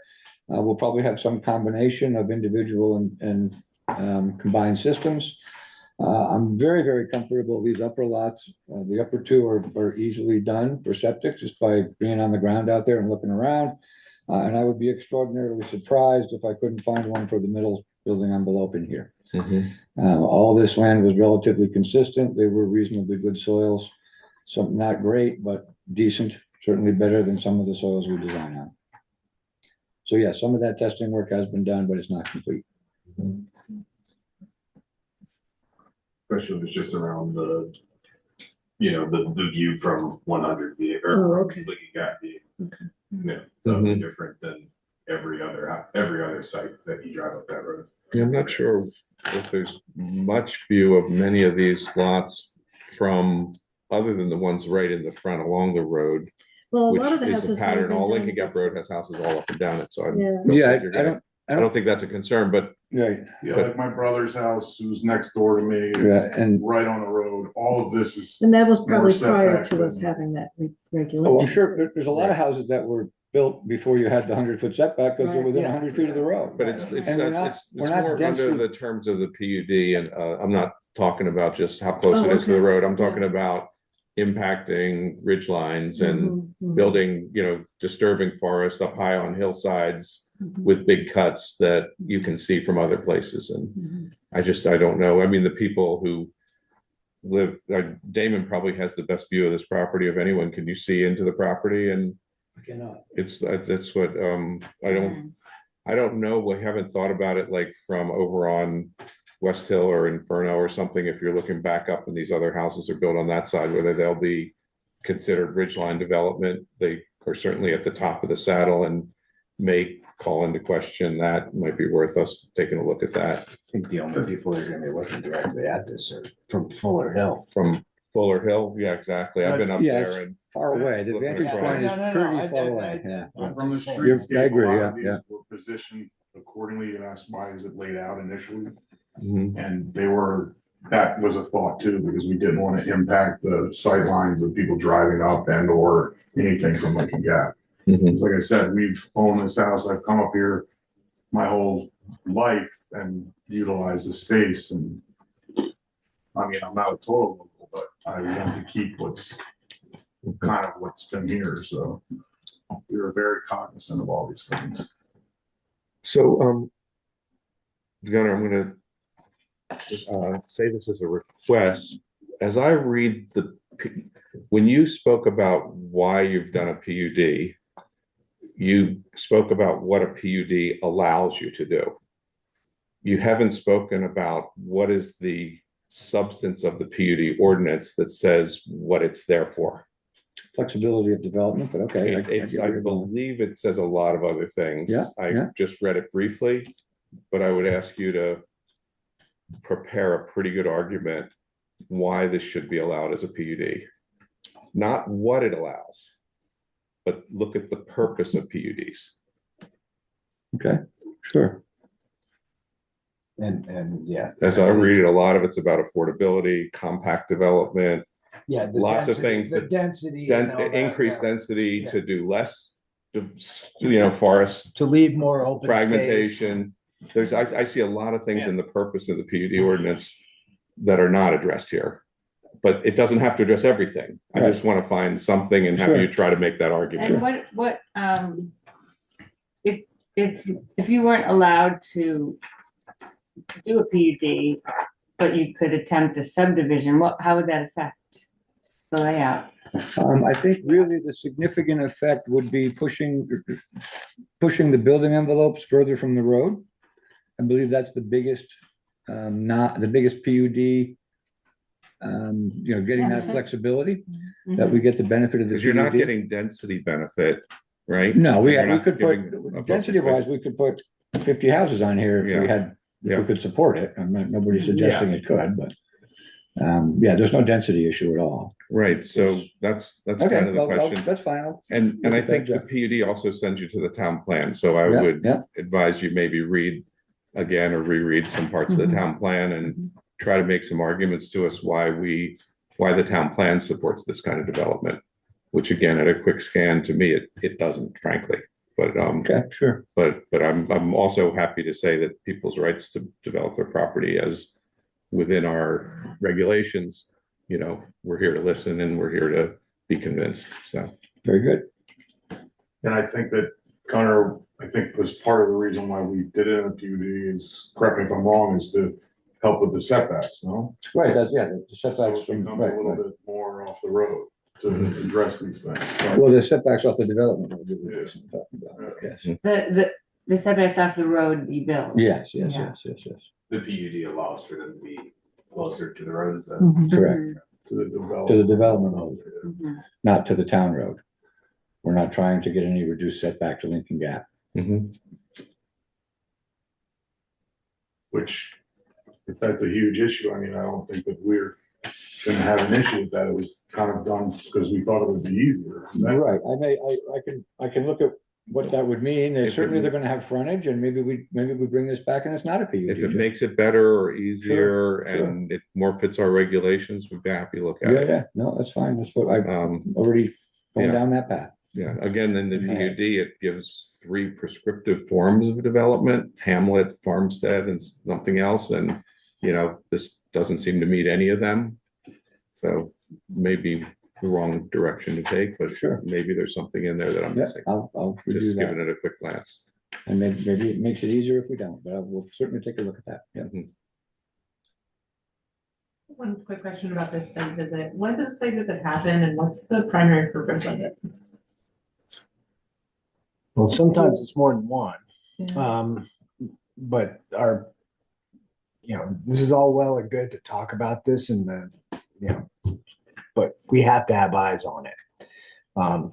Certainly seeing things in person tells us a lot more about what maybe you guys are seeing or describing to us, or we also, having done this for many years, can sometimes see through what's on the surface, not so great, but what the end game is and how it all works out. So And it goes both ways. That's what he's saying. I think it he said goes both ways. Yes, absolutely. So it usually happens the day of the meeting when they first come with their proposal. With the sketch plan or the? No, not the No, sketch plan, yeah. the Rarely I- comes before sketch plan. And now I think it's never. Yeah. comes No. before sketch Never, plan. never. Why would you? Right? Yeah. But Yeah. let me ask you, DRBers, would it, because of the size of this parcel and all, and with what's taken place with the logging, and even though there's obviously gonna be some additional work that Gunner's gonna do as far as addressing some of these things, would it make sense to have a site visit now? In other words, someday? No, because we're not I think Gunner there's too many McCain questions. She's not- advising how to develop. Yeah, this. you guys aren't supposed to be designing my project. Yeah, Exactly. yeah, exactly. No. Oh, That's not okay, our job. okay, that's a good point. All Yeah. right, I wasn't thinking of it that way. I was just. Yeah, thinking I think once there's a somewhat more concrete that- Okay. preliminary plan that's being Presented presented to again. us. I think it Gotcha. may Okay, be I see what your you're saying. guys' choice to come in for sketch plan review again. Maybe. That's your Yeah, prerogative. sure. We've done it more, we've done it in the I past. believe Yeah. technically we're supposed to give some kind of approval of a sketch plan, although I don't remember ever having done that. No, what it is we just sort of give a Laundry list. laundry laundry list list. of, okay, this is Mm-hmm. fitting into some of those slots that we have to review it under. Right. And your very specific question is, tell me why this fits under a PUD. I That's a think good you're- one. That's a good you're looking at- question. I think Yeah, you're legit looking at a question. second Yeah. sketch plan, Jeff, Yeah, I mean, when I, which this doesn't necessarily talk about, but I think this is a preliminary sketch plan to the sketch plan. Does that make sense? so action on a sketch plan, 6.2C on page 75 in mine, says, once there's a final application complete, we have 30 days to schedule a meeting. And the Development Review Board shall issue in writing a determination of whether the subdivision is a minor or major. Well, if it's a PUD, it's automatically a major. I suspect this is the major in any case. Yeah. The granting or denial of requested waiver provisions. I don't believe there's any requested waiver We don't have provisions. a Any full waivers at this application. point. You don't have, yeah. This is sketch, I'm under sketch is- I plan. know, Yeah, but I'm he's just. reading- I'm under sketch plan. I'm just reading out of our code, Ruth. So I think You know? going back, I think And it going- says a preliminary determination of whether or not the proposed subdivision plan generally conforms to the applicable subdivision review standards under Article 7, or would be in conflict with the Warren Town Plan or other municipal regulations. Yeah, currently no, in that's effect. that's all. All stuff we important addressed stuff. and talked about today. Right. But we're not, I don't think I would- we're ready to make I- a preliminary determination I would call this. under this. I would call this a courtesy preliminary Yeah. sketch plan review. Right. Which means we'll get to a sketch plan, but this is a preliminary to the sketch Well, plan. which is, I think the reg is a little odd in how it asks you to Yes, interpret it this, is. because the whole point of it, a sketch plan has often been come in with a sketch on a napkin. Does this look reasonable? And you guys say yes or no, or whatever, right? But But the owner So- wants a little more assurance that right. we're kind of, this is a little, you know, this is a more. generally this is a thinking it's larger pretty project. okay Yeah. before you spend a Yes. lot more time and Absolutely. his money doing And we all may, this. I think you're probably on the same thought process that I am, which is yes, we probably come back for a second sketch plan before we go into doing a Preliminary and full-blown then plan final. set. Yeah. because the preliminary plan is virtually a complete plan set with a fully designed project. Mhm. Yeah, Yeah. so, Okay, okay. and you have to have all your septic stuff to even do. Yeah, that, oh, yeah, right? yeah, It's yeah, like, no, we're, that's- we're, that's a we're full few steam steps ahead. away- It's not Few like we're steps not- away from preliminary anyway. Right, we're not, Yeah. I'm not ready to come in for preliminary, but Yeah. that's the whole point. You don't usually do all of That that stuff, work yeah. for the sketch plan level meeting. Yeah. Well, you've heard the concerns of the Yes, public, we you've have, heard the absolutely. concerns That and was- questions of which the was the board. point of tonight's meeting, and I Yeah. appreciate everyone's input. Thank you. Okay, Yeah. anyone have anything else for tonight? Okay, so we're not continuing this to any set date. Correct. It's not an advertised, Yeah, Well, it he's was- gonna let me know. was an We- advertised public yes. hearing. It wasn't advertised public hearing. We notified the adjoiners because we felt it was appropriate for this particular project to Again, do very that. much appreciated. And wanted to get people's input, so yeah. Yeah. Good. Okay, All right. Thanks, everyone. Very okay, good. thank you, thank you.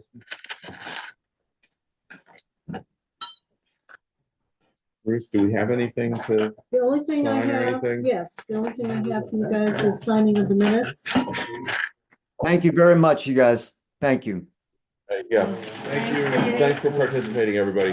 Thanks, Peter, Patricia. Nice to see you guys. Thank you, guys. Thanks for all the hard work. Yep, we'll just wait for a plan. Yeah, I'll get you what was on the table tonight, and then Thank as, you. as they. Appreciate I'll let you know. that. Thank you. Okay. Nice seeing you, Petey.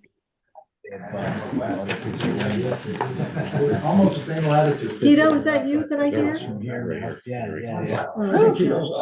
Peter's been gardening it, it's like an arboretum, it's beautiful. Oh, yeah. Thing with paths all mowed and trees planted. Is Jeff your brother? and all that. Jeff's Hi, my brother, Nico. yes. You're in support of it. Yeah, And yeah, I said, yeah. you know, Is he just big brother or younger brother? big brother. Big Yeah. brother, Yeah. okay, So he's- all right. He's supporting, you know, there's him and then Michael was supporting, not so many supporting, but we tried to show as much as we possibly could. Thank you guys for your time. Yeah, thanks. Apologize, Chris, on the name, That's fine. and I will try to get you as much as I can for the timber, since it seemed to be that, and It's, you know, it's just whatever you have that demonstrates that you did your due diligence to do things properly. That's what it comes down to. yeah, and I tried wholeheartedly to do all my due diligence properly, and it's taken a lot to get to this level, so. Yeah, I really understand it's a big project and a lot to do, yeah. Yeah. And I appreciate you guys. Yeah. Thanks so much. I don't live here now, so I'm gonna head back south. Yeah. Safe travels. If you, any of you guys wanted a site visit, Gunner surely did as well, even as a neighbor, you know, yours. Yeah, I mean, we're, I assume, free to go visit anytime, anyone. I think the best way Yeah. to do it was just to coordinate with me, Okay. with Gunner and or my neighbors, so you can walk and have it more of Just to get pointed out where the flags here and flags there, what do they a, mean? yeah, exactly. I think it would be more productive that way, and I would welcome it with, neighbors as well, but. I think we'll get a preliminary plan. We'll, before the hearing, we'll have a site visit Yeah. for those hardy folks that want to walk up that, whatever it is. It goes from around 1,300 to around 1,800. It's about a 500-foot climb. Yeah, it's, if I can do it, y'all can do it. Thank you so much. See you. I know it pretty well from a while. Yeah, Do you have We didn't think. the set? yeah. I signed the first Oh, copy. you passed it over? Not yet. Hypothetical question, you know, someday could we, Yeah, you know, my. if we were My brother. What's the comfortable minutes with for last moving time? some of it and like not that bit, is that something we can do? Like, We would have to suggest that they come back with it like that, and Yeah. then they would have to do Yeah. that. But, you know, if Oh, let's hold this conversation for a second. We'll get back to it. Does anyone have any other business? Do I hear a motion to close the meeting? so moved. Okay, Okay, Second. Carol, you're welcome to stay if you want, but I am gonna stop the meeting, okay? all in favor? Aye.